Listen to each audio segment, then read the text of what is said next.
Good evening, everyone, and welcome to another edition of our Justice and Pieces guest speaker series. As we've been talking with lawyers, paralegals, now we have paralegal students joining us here today, telling you a bit about how they got through their program here at Centennial College and some of the steps afterwards.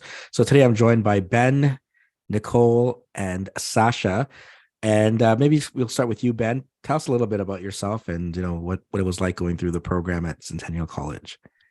All right, thank you so much, JP, for the kind introduction. So my name is Benaya Eche. I simply go by Ben. Currently, I am a licensed paralegal. I just became a licensed paralegal in May 2023. I graduated from the Centennial College Centennial College Graduate Certificate Paralegal Program in December 2022. The one I did was the one-year program. That's the fast track one, which has 3 semesters. So about the program, personally, I feel like it was a great experience. One thing I would say is that it's a very good segue for those who want to get into the career of law. I had a prior education in law in my country of birth, that's Nigeria, prior to moving to Canada.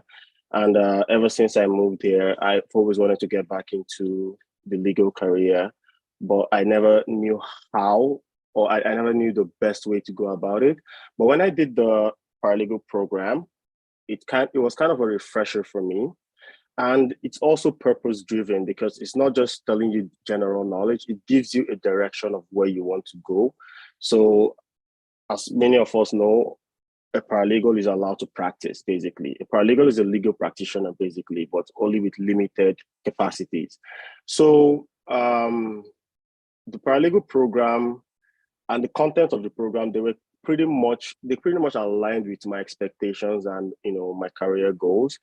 Again, like I said, it's something that is a good segue for those who don't have prior knowledge of law or who want to learn about the law. It's a good way to get in. And the plus is that you can make a career out of it. The courses that Centennial College, were giving us were pretty much, everything that you'd be doing as a paralegal. I'm not practicing right now. I'm licensed. I'm not practicing right at this moment, but I do plan to practice. And on a scale of 1 to 10, when it comes to the preparedness that Centennial College gives you, I would say 9 over 10, because we did, like people like JP, they were able to instill in us the proper knowledge that we need for this field. So again, yeah, I guess I'll be getting more questions, but that's just like an introduction of what I have to say about the program and my personal experience with the program. Perfect. Thanks, Ben. And Nicole? Hey, so I attended Seneca originally in 2010 and obtained my law clerk diploma in 2011. So I worked in family law as a law clerk for 10 years. Part of that was doing child protection and then just like normal family law matters. Then I attended Centennial to take the graduate program, and it started in January and finished in December, like Ben. And then I wrote the licensing exam in March, and I'm now licensed. In my current role, I'm employed as a paralegal, but I work in a family law firm. So I basically work underneath the main lawyer at the firm, and he oversees all my work, but I basically sit as like a second chair with him on court cases, and I do all the work basically for him to prepare for court. In terms of the program at Centennial, I enjoyed it. It was helpful having a background in family law for sure. And I would say that there's like a massive benefit for like example, for a family law clerk to take the paralegal graduate program, because the FLSP license is going to be coming out, but also it gives you a broader range of skills and talents that you can use, for example, with like drafting arguments or factums. So I found it very helpful in complementing the skills that I already had. In terms of the exam, the thing that I did was I read my materials twice, and I received my materials at the end of December, and my test was written in March. So I spent that whole entire time reading it. And I also purchased the EMONS program for paralegals, which I found was incredibly helpful. The big thing for me was learning how to time myself and not get stuck on a question. So I was actually able to write the exam in about 2 hours. So it really helped, and I've recommended that to a lot of people. And next up, thanks, Nicole. Next up, we have Sasha. Hi, everyone. My name is Sasha Lindsay. I went to Centennial starting in September 2021 and just recently graduated along with these two lovely people here. So I would have started actually at Centennial the first time taking the court support program. That was in 2010. I graduated in 2011 and I went straight into the court system. I was working at the Superior Court in downtown Toronto at 361 for some time and transferred over to Central East. So I was working in Cobourg, Oshawa, Lindsay, Peterborough, all those fun places. And having the experience as a registrar and court clerk. So I'm familiar with criminal, family, civil, and I did a little bit of wills and estates in my career as well. But for the majority of the time, I'd say the past 15 years, I've been working in both the court and in private law firms, but criminal law has been my love, my first love, but I do love that it's different every day. Having the court support certificate was helpful. However, I was thrown in as a law clerk into the private law firms and then decided I feel like I'm an advocate. I need to always speak up, and I love the research and all that. So I thought that the paralegal diploma would be best fitting for me.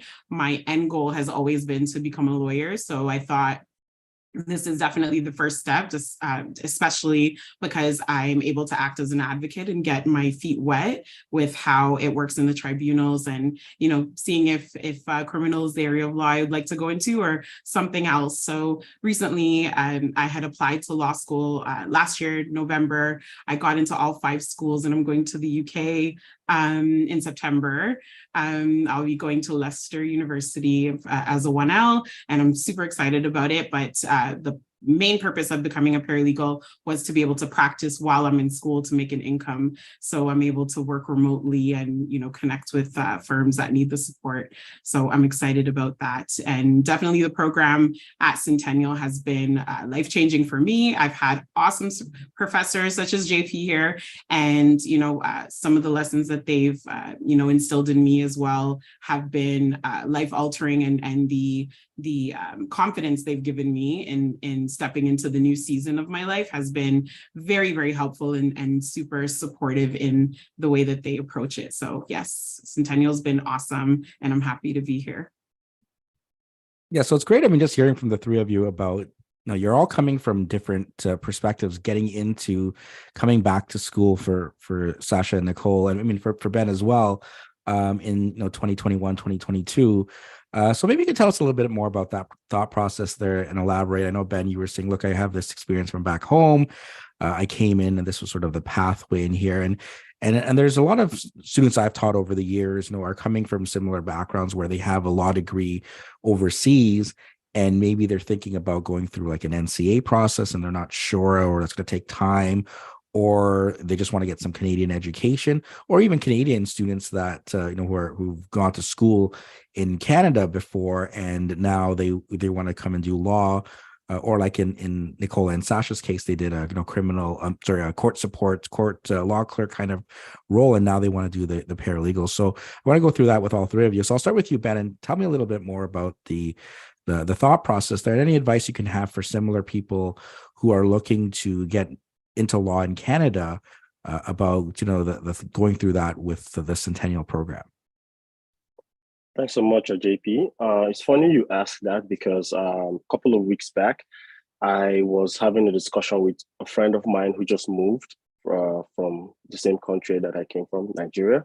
He just moved there a couple of months ago, and he was seeking some advice. He actually practiced law for as many years.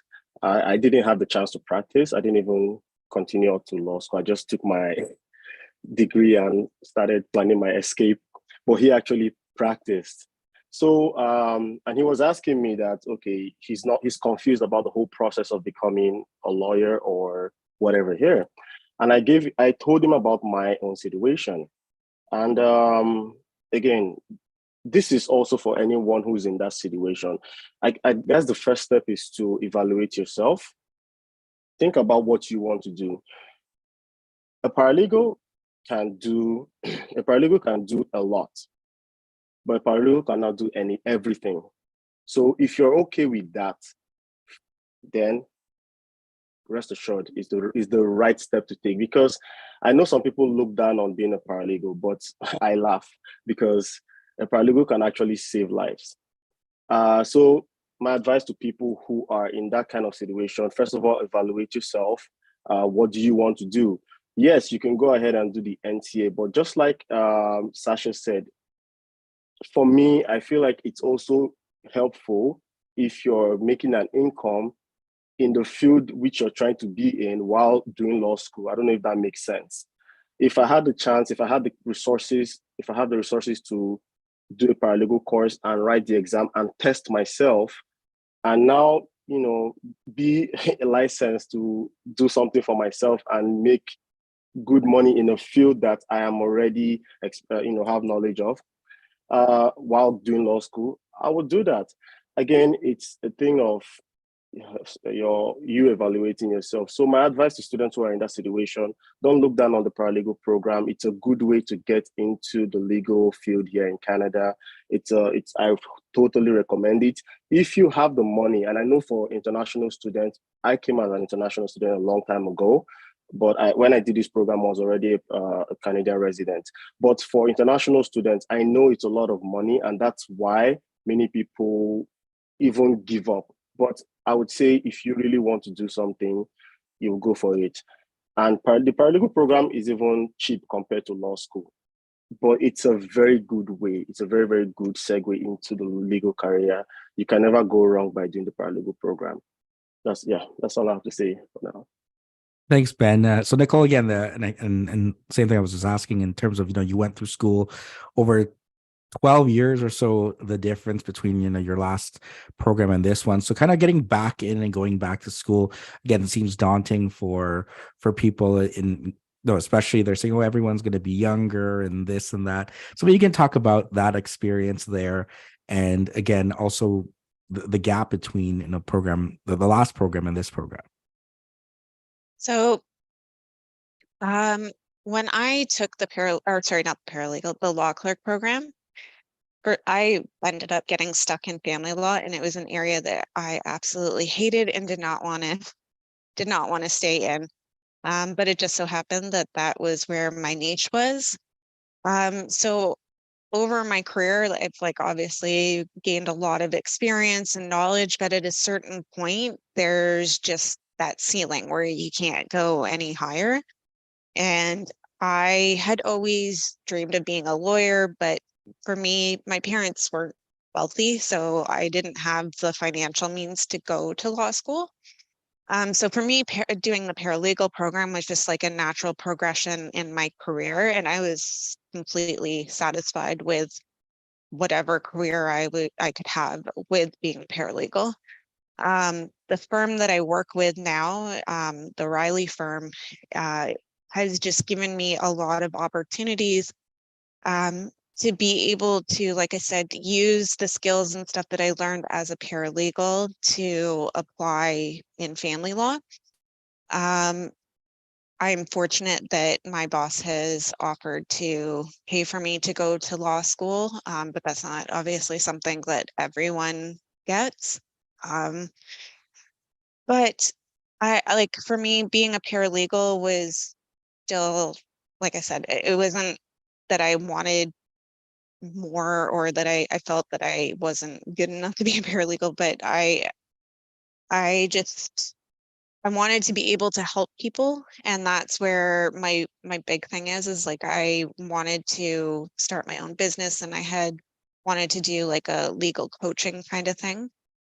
So just the pieces fell where they did, but I yeah, it was for me, like I said, it was about just reaching that ceiling and wanting to go further in my career, and I felt that I couldn't do what I wanted to do and being able to help people and support them in the way that I wanted to with the law clerk diploma. It's actually, I guess, similar to you. I mean, I think almost the same timelines as Nicole in terms of 2010, 2011, going through your program then and then coming back in 2021. So again, what went into that thought process? And then for anyone else that's kind of been working as a law clerk or in the legal field for 4 or 5, 10, 15 years, the importance of going back and getting your paralegal diploma and hopefully your license, and then potentially law school down the road now in another couple of years, and you'll have that as well. So any advice for anyone kind of considering or contemplating a same type of decision in their educational path? I've so much aged myself, 15 years, so goodness. I think that the gap was actually beneficial. I look at the fact that I'm now going into law school and being in the paralegal program itself, the knowledge that I came in with, oh my gosh, made my life so much easier in interpreting the material, being able to, test myself in the knowledge in the real world, minus what I haven't been exposed to in certain scopes as a paralegal.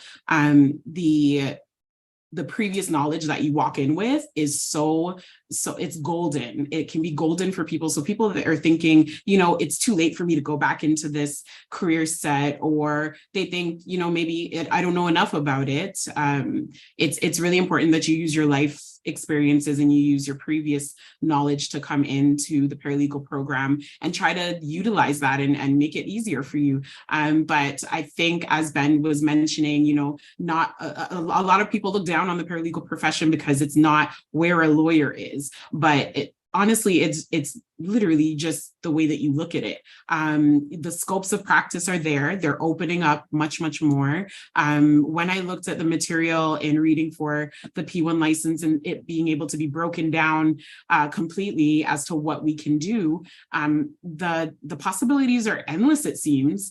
And if you don't want to do one, try the other. You need to get your feet wet in certain areas. And I'm working a contract. I'm working in a contract right now in a law firm just before I go to school to be able to open up my mind a little bit more in terms of advocacy and now I know what a lawyer and paralegal are thinking with what a law clerk is thinking, and matching those two together and being able to provide more. So my advice to anybody stepping into or thinking about coming into the paralegal profession needs to think about what their end goal is. And if they don't have an end goal, make sure that this is part of the pathway for you to be able to utilize this knowledge. Like it's a lot of money at the end of the day when you need to be licensed and maintain it. So don't waste your money. Don't waste your parents' money. Go in there and, have a route that you're willing to follow and stick with it. And it can be fun. Make it fun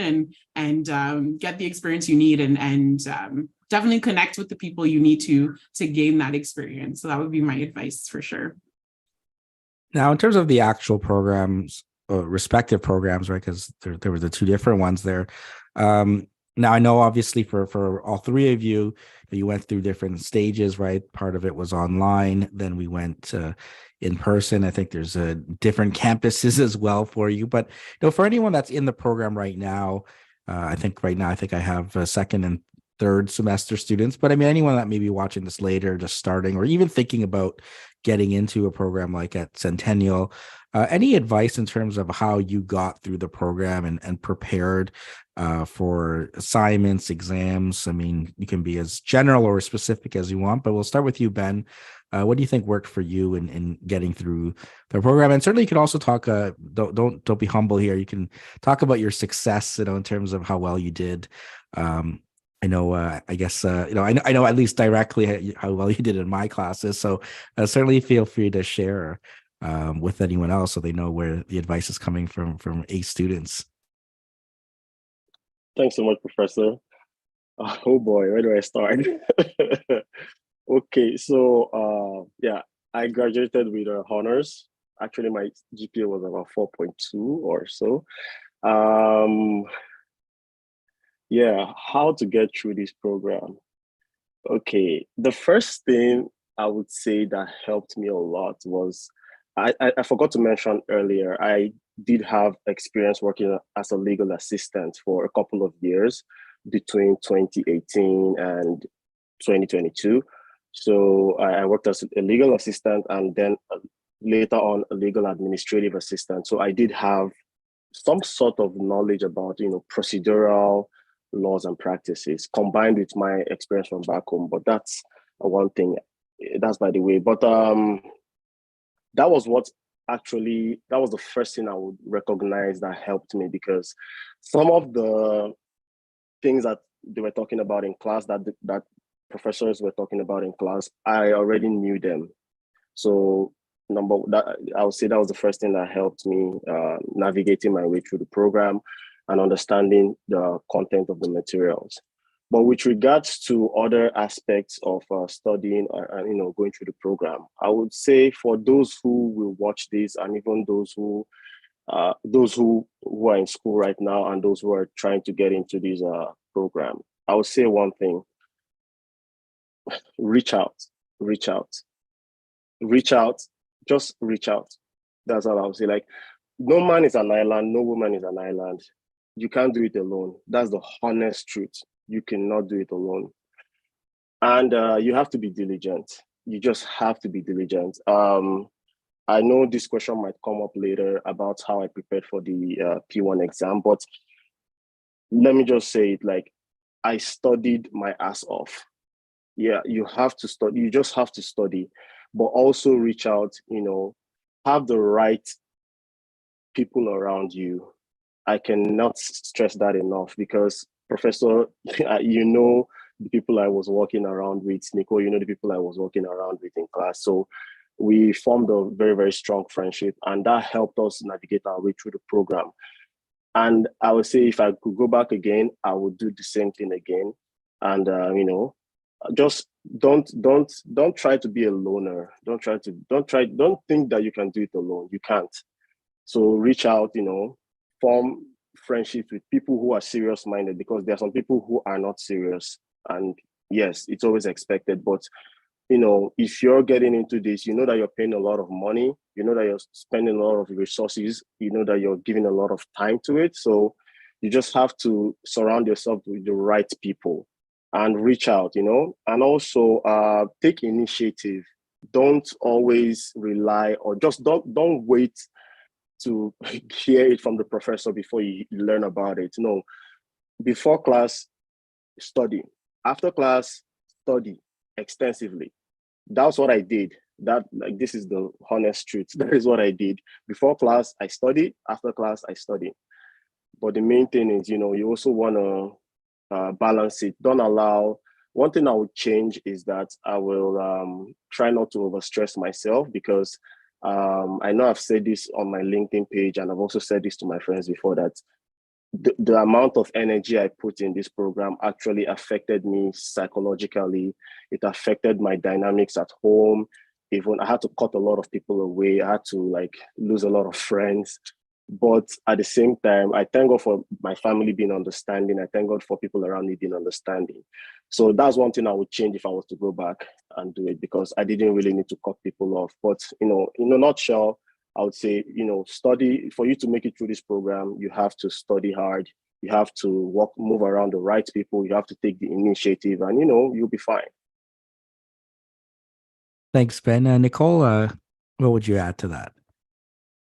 So I just wanted to also say, when I signed up for the paralegal program, like, I have 2 kids and I'm not, in my 20s. So it was a big decision in having to be able to balance being a mom and being a student and, balancing all of that. Plus I homeschool my kids. So that was also, it was a long year of balancing and juggling. But for anyone that is, wanting a second career and they're, in their not later years, but 30s kind of thing, I would totally don't let your age be the factor that, hinders you from pursuing it, because age shouldn't be the distinguishing thing.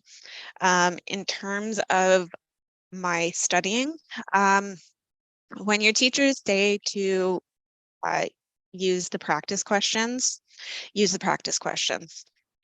That is the biggest help, because everything that you could possibly need to know is in the practice questions, and a lot of the questions on tests come directly from there. With JP's classes, the Kahoots always help a million times over. I recommend like staying engaged and always having a passion for, what you're doing, treating your deadlines as if they are actually real deadlines, in terms of, like, if you are in the workforce, if something is due at Tuesday at 9 o'clock, make sure it's ready on Monday at 5 o'clock. That's just the way that I was able to balance all the juggling of the different classes, especially in the third semester. Third semester is a little understatement intense. So that was just kind of how I needed to keep myself in check and make sure I was not getting completely overwhelmed. Was just making sure that, every day I'm thinking of it not as just I'm going to school just to earn a degree or diploma or whatever. I'm coming here because this is my future. So investing in yourself and your career is honestly the most important thing that I can offer to someone as advice. Sasha, over to you in terms of advice getting through the program, and I guess for both you and Nicole, that was nice seeing you walk across the stage there on convocation last week. Ben, I know you couldn't make it, but that's sort of the payoff, right? Is that you went through that. I think Sasha, you said it was like a dream, right? That came true there. So maybe again, for anyone that's in the program or thinking about taking a program, what would you say would work well in terms of getting through it? Well, I definitely echo both what Nicole and Ben had said, but I definitely want to say, here's the thing.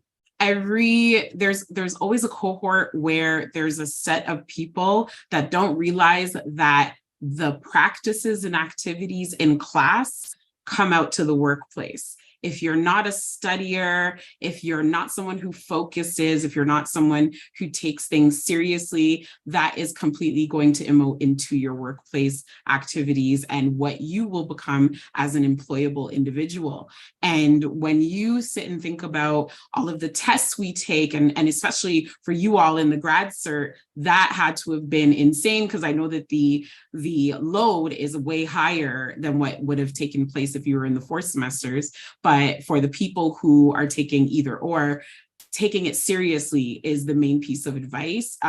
Whether you're, 17 coming into college or all the way up until, you're in your 60s, everybody needs to have the same attitude in, approaching this with a serious nature, because you are going to be if you decide to practice, a representative of the law, but you also can become an officer of the court. And it's a very imperative lesson to be learned, that you're taking things seriously. So the studying, I know I did something called Mind Burst. I don't know, Ben, if you've heard of that before, but Mind Burst, when you're studying before and after, it gets everything out of your brain onto paper, or you just kind of regurgitate what you just heard in class and see where your knowledge is at. So kind of, if I walked into your class, JP, I'm finished your class, I'm going to go to the library, regurgitate everything that I learned, or I feel like I've learned without me looking at my notes, and then going back to it later on. So that's what I found I did throughout all of my semesters in order to be successful. There were definitely tougher times than others, but especially in my last semester when I knew it was only 10 weeks long, I'm trying my best to make sure all of the knowledge is there. But my advice is to find your footing and to find what works for you, but taking it seriously is my main piece of advice. So don't waste your time. All time is very precious to all of us. So we want to make sure that we're making the correct decisions, but that would definitely be my advice to future students and current. Yeah, it's funny. I think ironic sometimes how people forget that, the first step is to show up to class and pay attention there. And like both you and Ben mentioned, come to class, having read the material beforehand, show up to class, and then after class review the stuff there. Ben, I don't know if you wanted to elaborate on something. Yeah. I was gonna. This might be funny, but I was going to say, please, whoever is watching this, take JP's class very serious. Take JP's class very, very serious, because I wanted to elaborate on the Kahoot questions. Those questions are coming straight from the LSO. I don't know how, but those are the kind of questions that they gave us in the exam. That's just what I wanted to say right now. So let them take you serious. Yeah, before the LSO comes and investigates, maybe I have good foresight. But it's, again, and that's a good segue into what I want to talk about, which is the licensing exam. And I designed kind of, or tried to think of what are the questions the Law Society would try to ask you. I mean, in terms of both, on my test, obviously the short answer, not on the licensing exam. But maybe you could tell us, Ben, in preparing for the licensing exam, which is an open book, 160 multiple choice question exam, 4.5 hours, what that was like a few months ago when you wrote it, and any advice right now, and maybe even Sasha can benefit, because I know she's preparing 5 weeks away, Sasha, just to remind you. But any advice for anyone preparing or going to be writing the exam later this year, or whenever they watch this? What worked for you, and how was it similar or different than some of the exams you had at Centennial? I know some of my colleagues like closed book exams. So what was that like doing it open book? I know, again, it's a little different. I mean, I don't know if anyone has a fully open book multiple choice exam, but advice there for anyone preparing for the exam from your perspective. Thanks so much, JP. So, oh boy, those questions in the LSO exam, oh boy, they were tough. They're not questions that test your. It's not a what is this ABC. No. Those are not the kind of questions they ask. The kind of questions they ask you in those exams are, okay, with all you've read, with all you've studied, how would you apply that knowledge into this situation?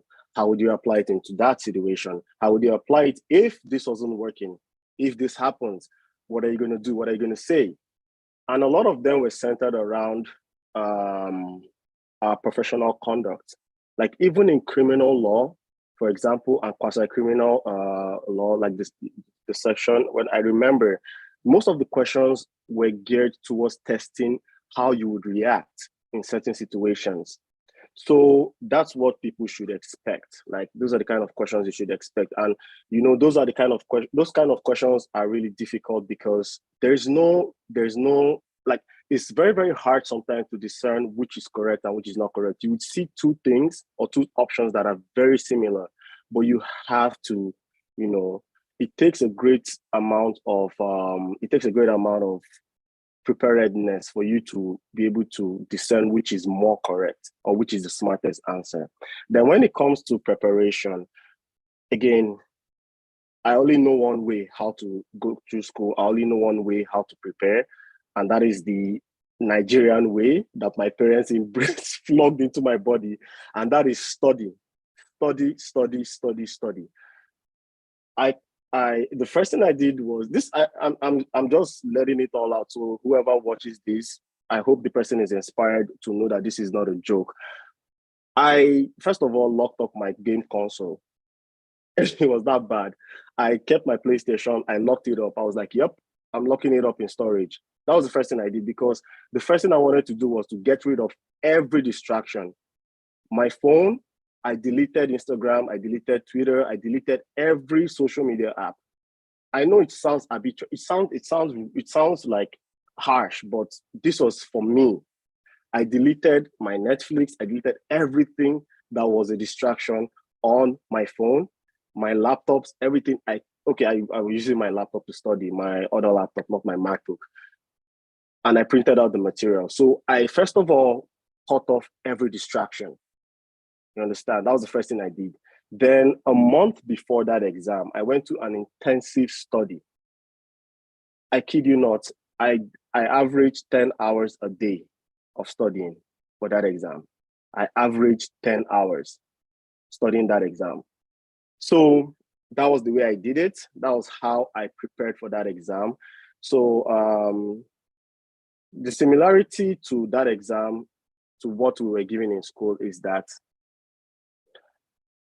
some professors, just like JP, they ask you questions not to, I mean, JP sometimes, usually those Kahoot questions, like I said, they were usually straight answers, like, you would see the answer in the questions. But those theory questions, those are the kind of questions that they gave us in that exam. I kid you not. Those are the kind of the ones where you have to like write a whole paragraph or a short answer.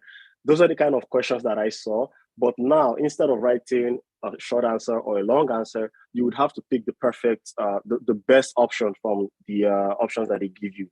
So those are the kind of questions that I saw in that exam that I remember that I saw.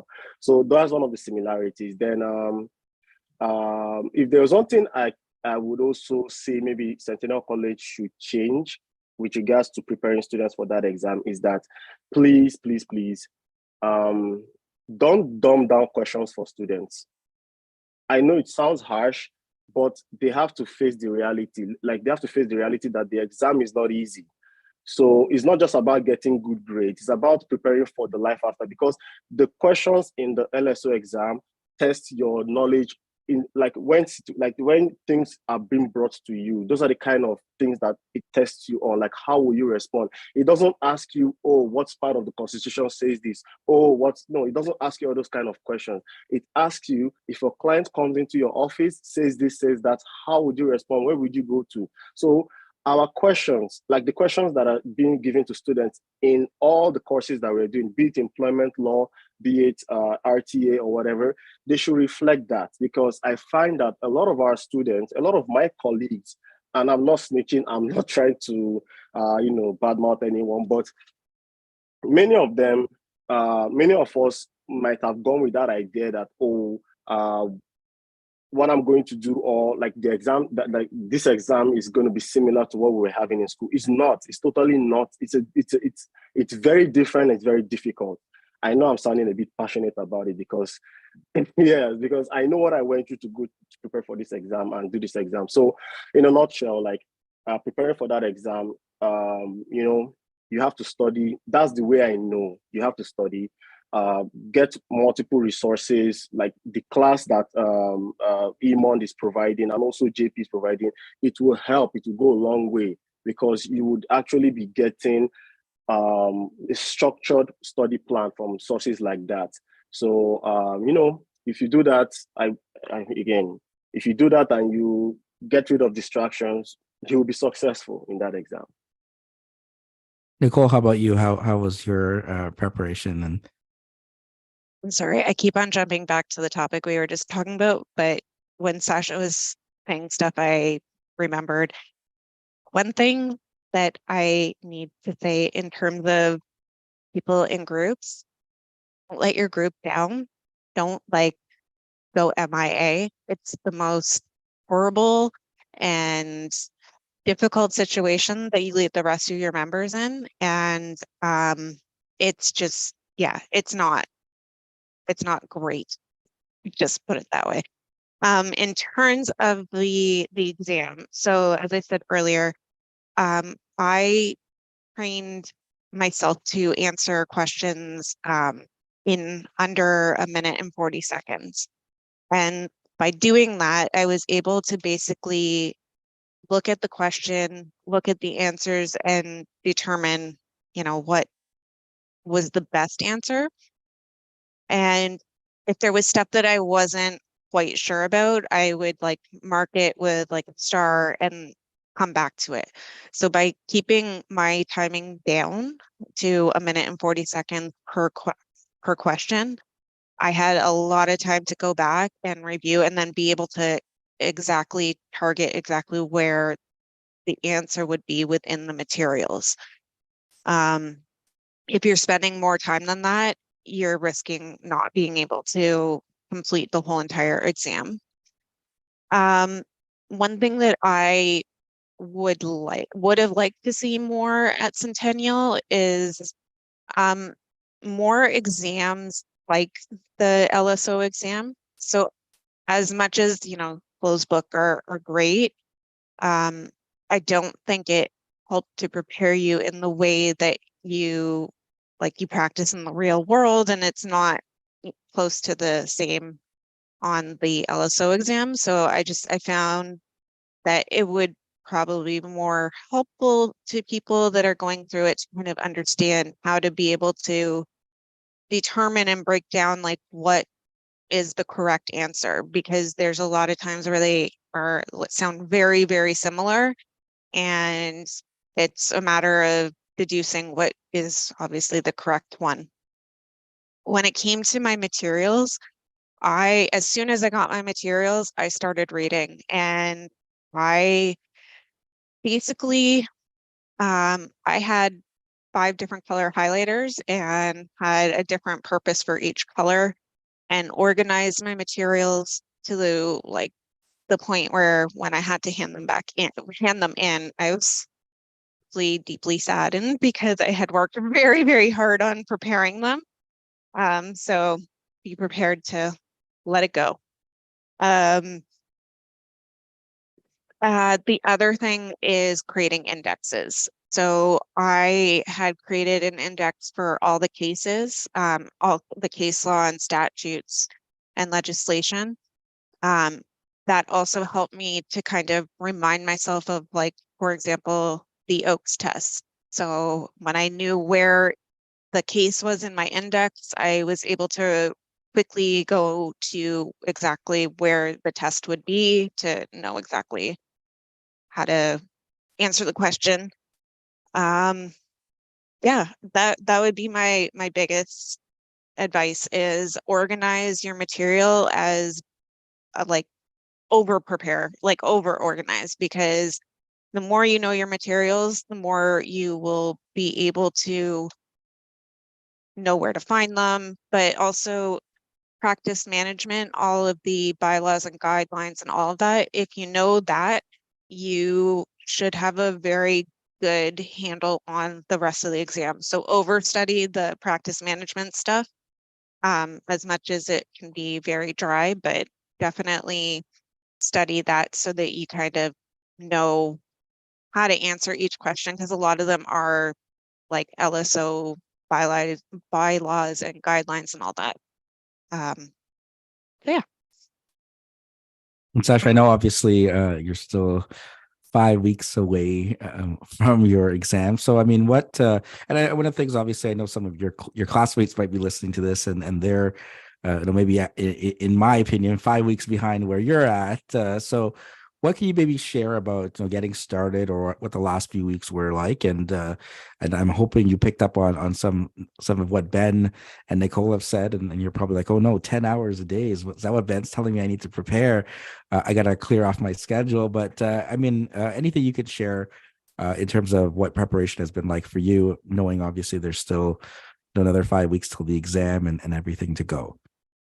Okay, so I know that I wouldn't probably share the same sentiments as a lot of soon-to-be paralegals in that it's exciting for me.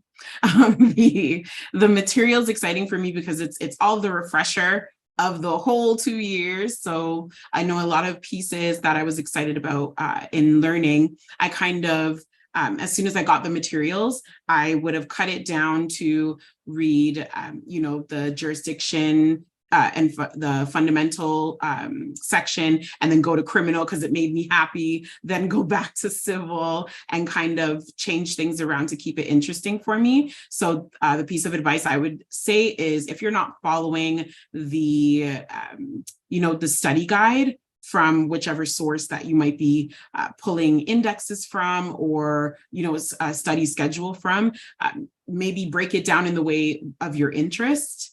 That way it keeps it interesting for you, but make sure you're absorbing the material and the organization of it. What I did was I'm not touching my printed materials. That's going into the test with me. What I'm doing is I've been reading it on my iPad and highlighting it accordingly. I have my 5 colors as well, Nicole. So I'm highlighting as I go, and I'm able to index it as well, bookmark it, so I'm able to reference it digitally.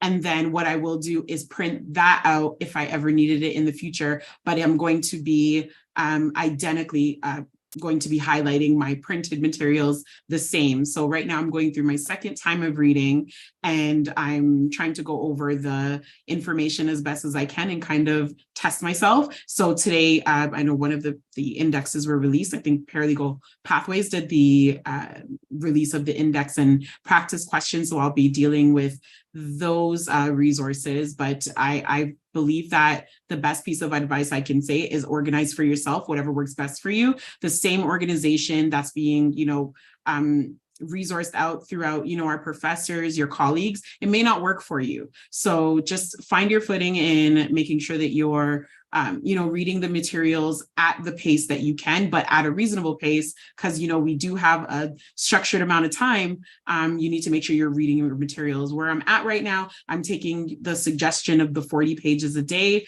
I'm trying my best to keep it that way. I have a full-time job. I'm running a business. I'm a mother. There's a whole bunch of things happening for me. So I'm trying my best to make sure that it works within my schedule, but I know I'm going to be dying with the late nights right now, which is okay. It'll all be worth it in the end. That's what I keep telling myself every time I'm reading. And I'm like, oh my God, it's semester 1 again. This is what I'm doing.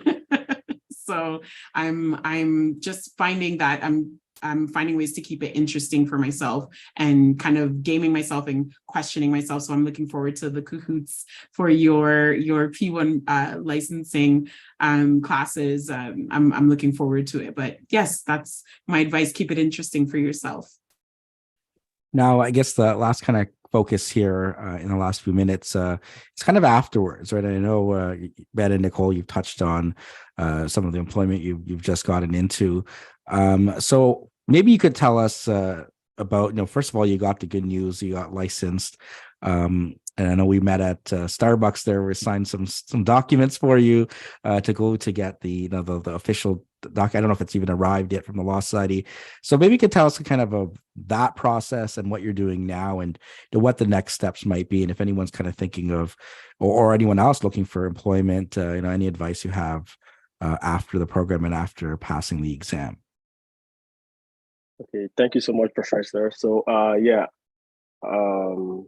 before I even say that, one of the things that helped me during preparing for the exam was that I was working a part-time job, so I was able to balance it. But it was frustrating looking for a job, to be honest, especially graduating with such high hopes or rounding up with such high hopes. I was applying for legal assistant jobs. I would go for interviews, and it would just be interviews. I would not get a call back. Sometimes I would apply, I wouldn't even get a call back. It was very frustrating, depressing, but again, what happened was that it was actually a miracle because the same day I got a job offer as a resource assistant, which is a legal assistant position at Bennett Jones. The same day I got that job offer was the same day that I got the result of the P1 license. So yeah, so the thing was that like I was on the phone with the HR from Bennett Jones LLP saying, "Congrats, we would like to extend this job offer to you, blah blah blah," and all that. And the email from the Law Society just came in. I was like, "Oh hey, oh no." I was like, "Okay, is this about to be a bittersweet moment?" But yeah, after pacing back and forth around the house, praying, crying, praying again, I just, summoned courage. I asked my wife to check it for me. And she said I passed, and I blanked out, and I like almost ran around the street naked because I was so happy. But yeah, it was a great day. So after that, the process has been pretty much, everything from there has been pretty much fast. Let me put it like that, because it doesn't just stop there. Once you get the results, there are next steps you have to follow. You have to sign the petition, you have to sign the affidavit, and also you have to also enter. Well, they will create all that for you. They're going to transform your licensing. And I'm sure, Sasha, you have the licensing process account right now, right? The paralegal licensing, yeah. So I think that's the one you have now. It's going to be transformed into your law society portal by hopefully when you've passed. I wish you success when you pass. Claiming it for you when you pass. So it's going to be transformed into your LSO portal. Like I said, it's fast. It's on the go, and it's more spending because the spending doesn't stop in the exam. The billing continues. You have to pay for. Right now, I've paid so much that I'm like, okay, if I see any message, you have to pay this from the law society. I'm like, whatever, take my money. So you have to pay for the ID card. You have to pay for the actual license itself. You have to pay for all that, and another thing to do as well, which I also did, was to apply to become a notary, because as paralegals, we are by virtue, as a licensed paralegal, you are a commissioner for taking oaths and affidavits. So you also have the same standing as a lawyer to apply to be a notary public. So I found that many people don't know how to do that, but it's pretty straightforward. And I'm even thinking of doing a YouTube video about it.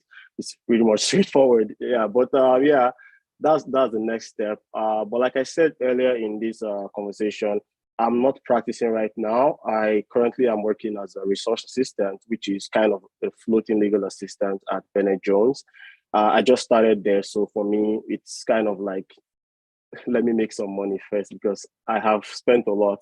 So let me balance my pockets first. Then I do still plan to practice. That is the goal, in whatever capacity, be it doing my full-time job, then also practicing by the side, or just biting the bullet and opening my practice.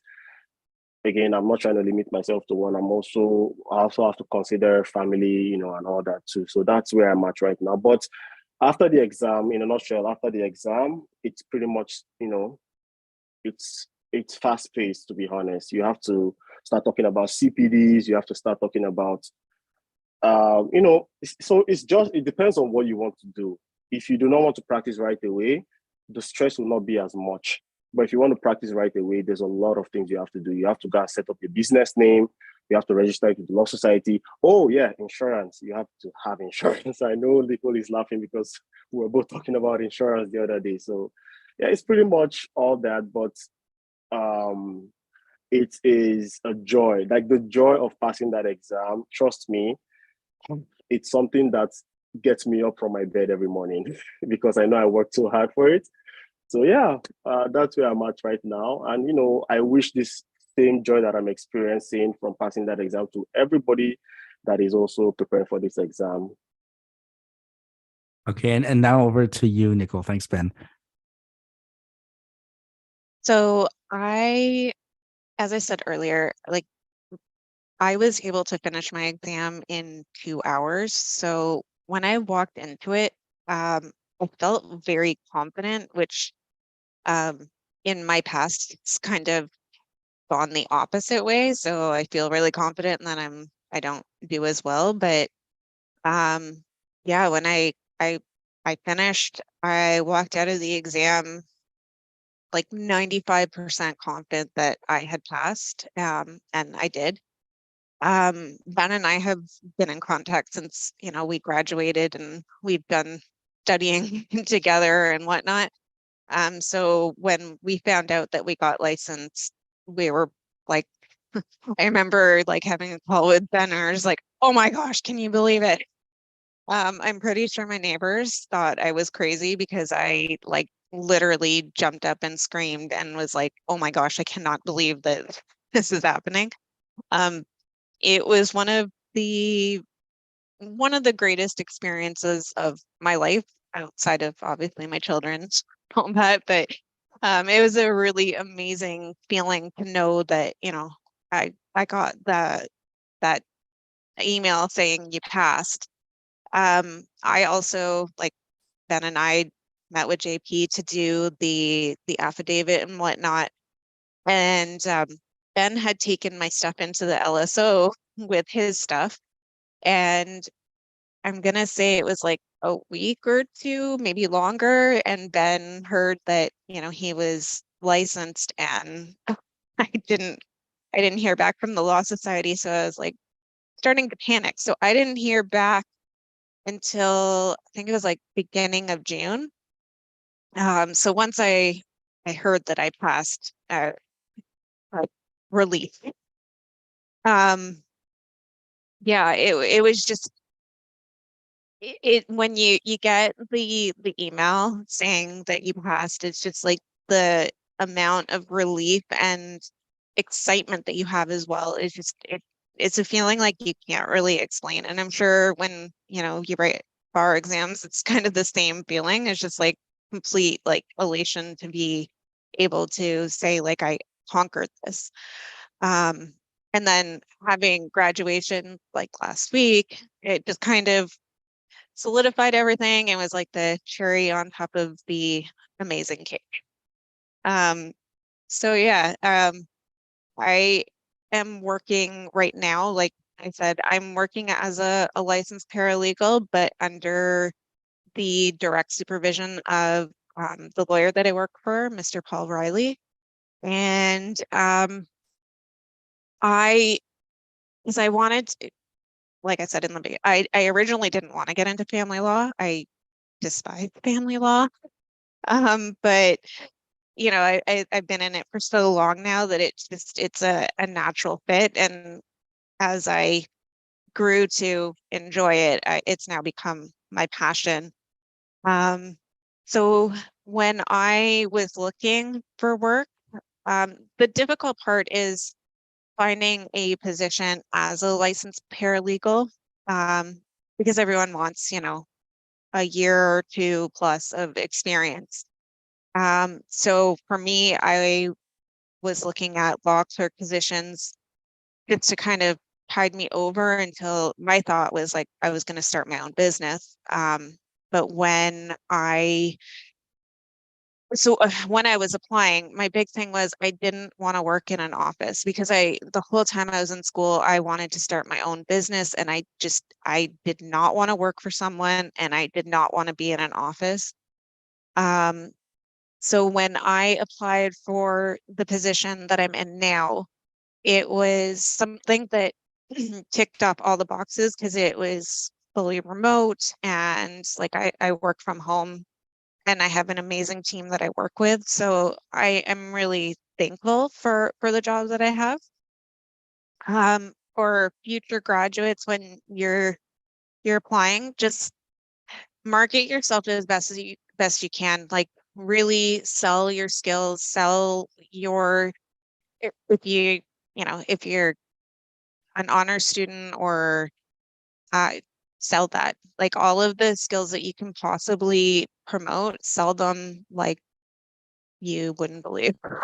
Um, it it'll help. And if you have to, you know, take a position that might be a little bit lower than licensed paralegal, it doesn't mean that you're not going to be successful. Just get the experience and give yourself that time to know that, you know, the future is at your fingertips, basically. Like, you can do so much. So just don't feel discouraged. Now, Sasha, that question there for you, a little different take there, because you're already got your plane tickets booked, and you're going to go off to law school at in England, I think in September. So I know, I think you told me before, right, that there was the group that came, I think, on law day and said, hey, you know, here are the opportunities to do law school. So maybe you could tell us a bit about that decision. And, you know, for anyone who may be in second or third semester right now thinking, hey, you know, what about law school? Maybe you could tell us a little bit about how you got into that, and I guess, you know, enjoy your summer, because, you know, you're back at the book. So, or you get, I mean, not even enjoy your summer, enjoy the period from July 26th to the end there, because after the licensing exam until you start law school. So yeah, tell us a bit about that. Okay, so I will say that the pathway is there in any college that you go to. There, it seems that you know, the main colleges in Toronto, like Seneca, Humber, Centennial, etc. These are schools that have pathways, direct pathways to schools in the UK. And essentially how it works is, in the UK, you're not required to have a bachelor's to go into law school. There's high school students that go directly into law school. They look at, you know, getting your LLB in the UK as both a degree and law school. So it's ticking two boxes at once for you. And what I was finding in, you know, my research before I took the paralegal diploma program was that there wasn't enough information out there to talk about the pathways or the bridgeways for people to be able to use their diploma to go into law school in the UK. And lots of people don't think that that's even an option. My way was not the traditional way. I don't have a high school diploma. I had my daughter young, and I wasn't going into, you know, the general path of high school, my bachelor's, and, you know, possibly law school. So I worked most of my adult life, and I'm now using the experience I have as well as the diploma I have. It's honestly like, after I got my paralegal diploma, or the fact that I was close to it, opened up so many doors for me. Not only that it's, you know, the education in accompaniment with my experience, but that it carries such a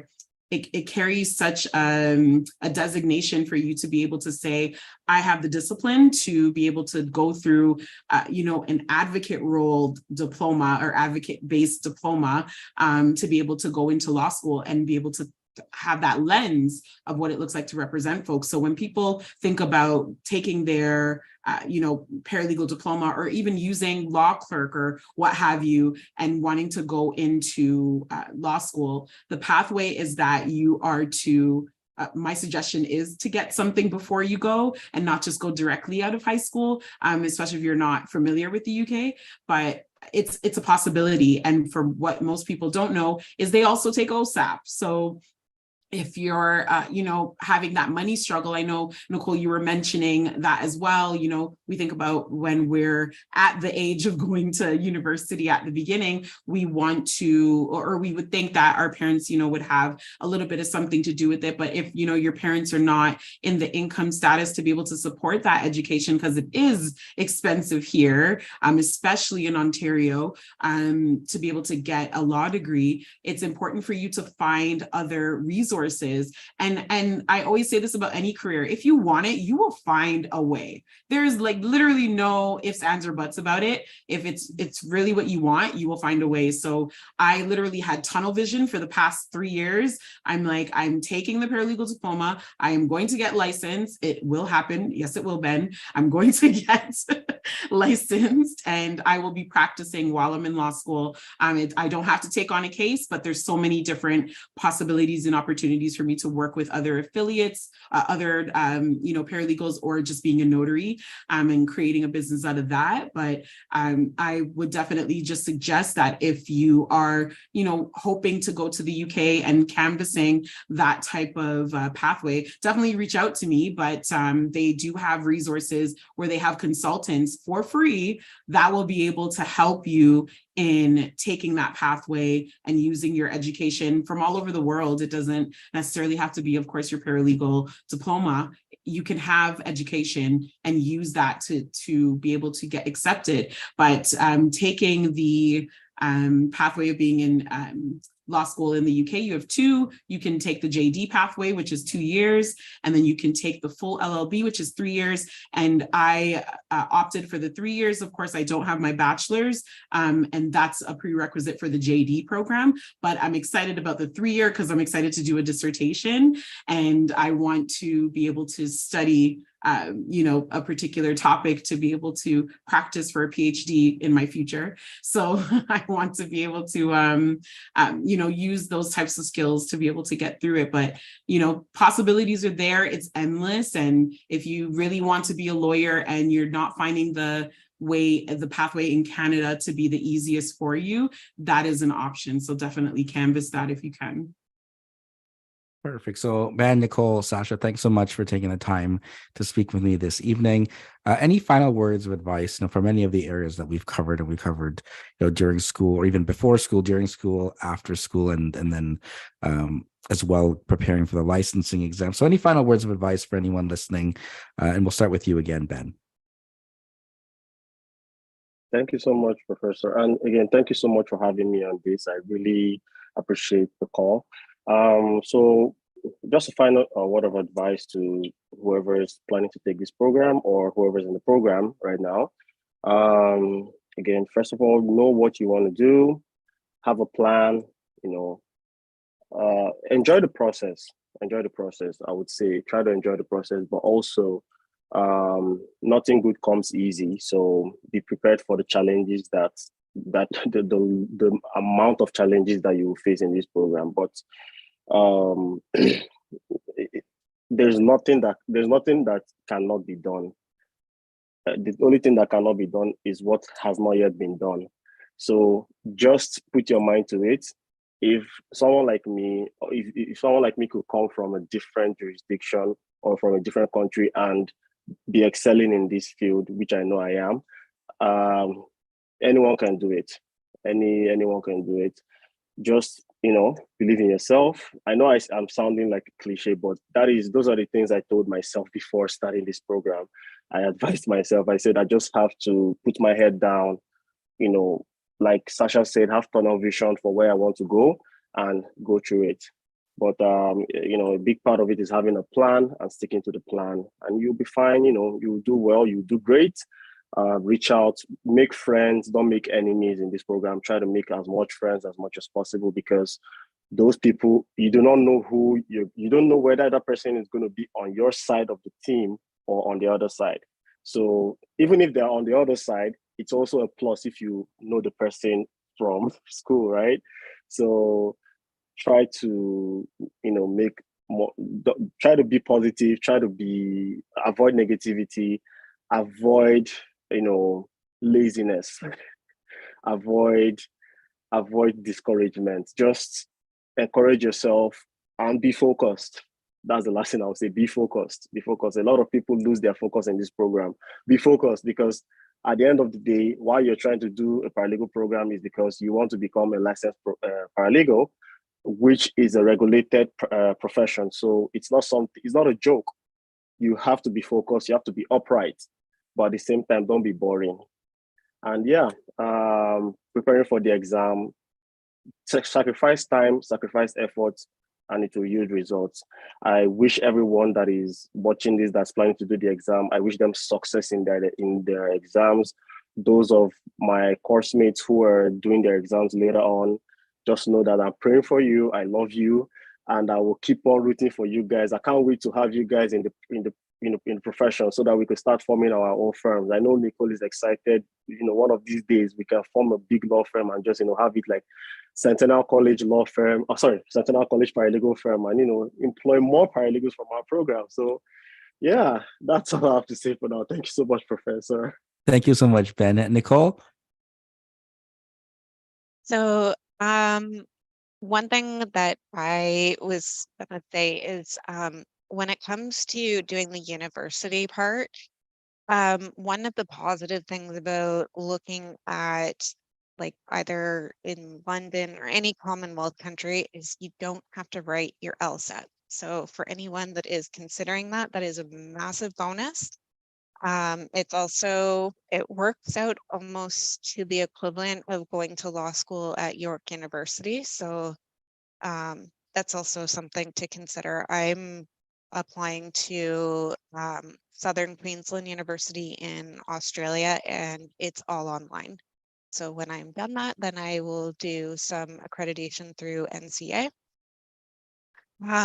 Other than that, yeah, just honestly study and organize yourself, and that would be my best advice when it comes to writing the exam, is just be prepared, be confident, and yeah, believe in yourselves. Thanks, Nicole. Sasha? Well, what would I say? Be nice to your classmates and make sure you're respecting the professors. The professors have been amazing, and in the end, and trying to make sure that you're employed and you're looking for a job, these are the people in your life that would be able to support you with your references, your referrals, and they might be connected with who's giving you that employment. It's important for you to create that rapport and maintain that respect with your colleagues and your professors to be able to make sure that you have a nice flow into getting into the field.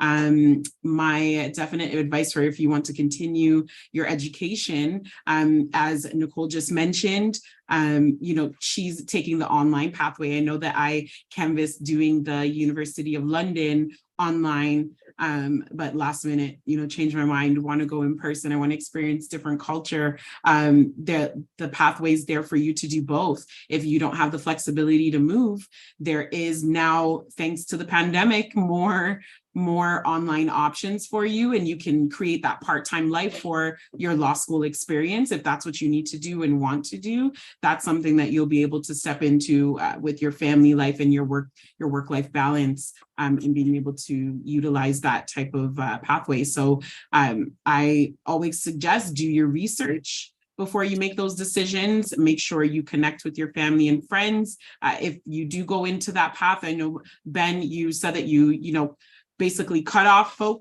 life to study. The people that love you most will understand, and you need to be very communicative with the people around you to let them know that this is your goal and you're serious about it. So just be very communicative, be mindful, and do your research. Perfect. So once again, thanks to all three of you for taking the time to join me. And for anyone listening, again, certainly there's a lot of different perspectives here and advice and what you want to do during the program, after the program, and then even well into your future. And hopefully I can connect again with all of you, a year from now, 3 years from now, whenever, and then we can see where the path is going. Maybe you can't call it Centennial Paralegal Firm because they probably own some copyright there, but it would be nice, obviously, if you build a connection and with some of your colleagues there and go on into practice with them alongside in the future. So again, all the best to the three of you all. Thanks for everyone for tuning in. Take care, everyone.